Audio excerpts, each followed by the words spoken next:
देश में एक नई तरीके से एक चर्चा चालू हो गई। और ये साधारण मंच नहीं है, ये मंच बड़ा सौभाग्यशाली लोगों को मिलता है और उन्हीं को मिलता है जो सनातन धर्म के लिए, अपने हिंदुत्व के लिए अपने जान को निछावर कर देते हैं। ऐसे हिंदू साथियों की वजह से होता है। साथियों, जब भी हिंदू युवा मंच की बात आए, आगे बढ़ के काम करना, गोविंद नायडू जी का सपना, अरुण सिंह जी का सपना ये नहीं है कि आपके माध्यम से अपनी राजनीति चमकाए।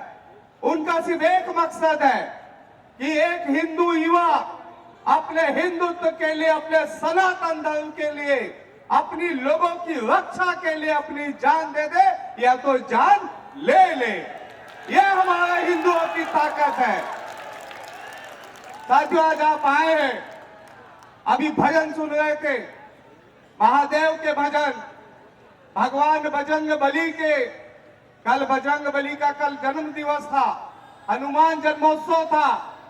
पूरे देश में कोई ऐसा मंदिर नहीं था, छोटा मंदिर बड़ा मंदिर, जहां पे भव्य पूजा अर्चना ना की गई हो, जहां पे भव्य भंडारा हुआ और हर युवा जो है बजरंग बली को के सामने नतमस्तक था। वो हमारा इष्ट देवता है, वो कलयुग के देवता है, महाशाली बलशाली बजरंग बली, और हम सब लोग उनका अनुसरण करते हैं। ये दुर्ग शहर जो है बहुत पुराना शहर है, पूरे देश में इसकी अलग मान्यता है। मान्यता इस बात की है कि यहाँ का जो हिंदू युवा है वो अपने सनातन धर्म की रक्षा करता है। और यहाँ पे ये दुर्ग के जो हिंदू युवा मंच के आप जो साथी हैं, जो हिंदू युवा है इस दुर्ग में, कभी ना धर्म बदलते हैं न कभी किसी को धर्म बदलने देते हैं। ये हमारे हिंदू युवाओं की साथ ताकत है और आपकी यही ताकत इस दुर्ग शहर को जिंदा रखी हुई है। इस दुर्ग शहर में कई आयोजन होते हैं, राजनीतिक रूप से आयोजन होते हैं, सामाजिक रूप से आयोजन होते हैं, लेकिन जब हिंदू युवा मंच की जब शोभा यात्रा निकलती है तो हमारा रोम रोम जो है खड़ा हो जाता है और हमारे अंदर से निकलता है सिर्फ जय श्री राम, जय श्री राम और सिर्फ जय श्री राम। जय श्री राम का नारा सामान्य नहीं है।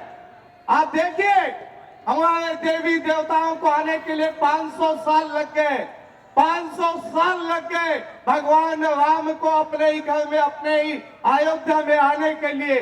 उनको रोकने के लिए किसका प्रयास था? उनको रोकने के लिए कुछ राक्षस रूपी लोगों का हाथ था और कुछ ऐसे राजनीतिक दल है जो हमेशा हिंदुओं को कटाक्ष करने में लगे रहते हैं। कुछ ऐसे राजनीतिक दल के लोग हैं जो भगवान राम को पूछते हैं कि आप भगवान है, इसका प्रमाण दीजिए। उन सभी राक्षस रूपी राजनीतिक दल को भी रोकने का काम आप लोग को करना है।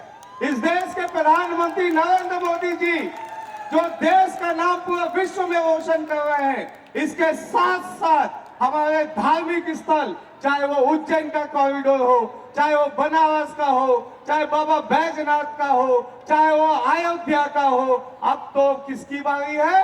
अब तो मथुरा काशी की बारी है। इस देश के प्रधानमंत्री नरेंद्र मोदी जी को मैं प्रणाम करता हूं।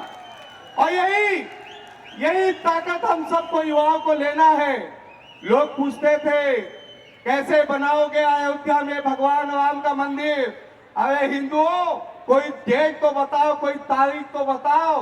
हिंदुओं ने 500 साल बाद अपने भगवान, अपने इष्ट देवता को उनके मंदिर में ला दिया। हमने मुंह तोड़ जवाब उनको दिया है। अब मुंह तोड़ जवाब देंगे मथुरा में। मथुरा में अपने मंदिर में हम कॉरिडोर बनाएंगे। वापिस अब मथुरा की बारी है। और ऐसे ही सभी धार्मिक स्थलों को सजाने और संवारने का काम भी हम हिंदुओं का है। मैंने एक संकल्प लिया है, मैंने अपने क्षेत्र में एक संकल्प लिया है कि जनप्रतिनिधि का काम सिर्फ सड़क और नाली बना देना नहीं होता है। सड़क नाली बनेगा, डेवलपमेंट होगा, विकास करेंगे। सेक्टर 9 का हनुमान मंदिर आप सब लोग वाकिफ है। सेक्टर 9 हनुमान मंदिर वो प्राचीन मंदिर है, 70 साल पुराना, जहां पे भिलाई और दुर्ग में कभी भी विपरीत परिस्थिति आई है, हम लोग वहां जाते हैं, माथा टेकते हैं, हमारी मनोकामना पूर्ण होती है। ऐसे धार्मिक स्थल को मैंने तय किया कि विधायक बनते ही सबसे पहले उसे सजाने और संवारने का काम करूंगा।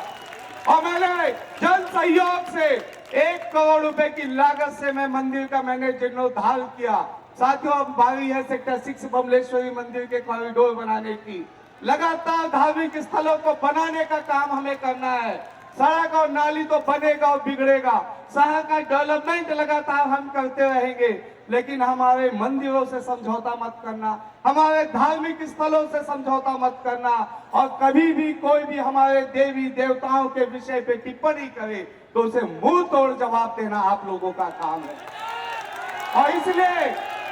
और इसलिए साथियों, इस हिंदू युवा मंच के जब मैं मंच पे आता हूं और जब आप युवाओं को झूमते देखता हूं भजन में, तो मुझे इस बात का यकीन हो पड़ता है कि जो सपना हमारे जनसंघ के समय से हमारे विचारधारा के लोग जो हिंदू राष्ट्र की ओर का सपना देखे थे, वो यही हिंदू युवा मंच उसको अग्रसर करने में कोई कमी नहीं छोड़ रहा है। आने वाले समय में भारत देश हिंदू राष्ट्र कहलाएगा और हम सब लोग सिर्फ एक ही नारा देंगे, जय जय श्री राम, जय जय श्री राम, जय जय श्री राम।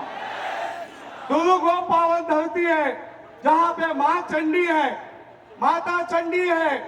लोग पूछते हैं कि एक बच्ची के साथ उर्ला में ऐसी घटना घटी, आप जनप्रतिनिधि होने के बाद आप जो है सामने आए, आप सामने आके उसे न्याय दिलाना चाहते हैं। जनप्रतिनिधियों का तो काम होता है कि सिर्फ सड़क और नाली बना देना। अगर मेरे क्षेत्र की बात ना भी हो, छत्तीसगढ़ की बात हो या देश में कोई भी हमारी बच्ची के साथ अगर नाचार हो